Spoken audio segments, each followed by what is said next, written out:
In this video, I'll guide you through downloading Among Us on both of your PC and your phone.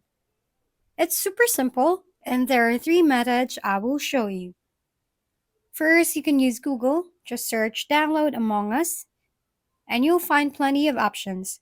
If you're on Android, you can download it from the Play Store. Just hit install. For iOS users, you can get it from the Apple Store. Now, if you're on PC, you'll need to download Steam first. And once you have Steam installed, search for Among Us in the search bar, and you'll find various versions to download. You can also get Among Us from the Epic Games Store. Just search for it in the Epic Games launcher, and you can install it from there. Thank you for watching.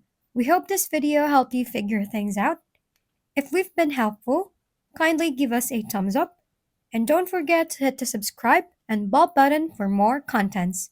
For any questions and suggestions, comment down below.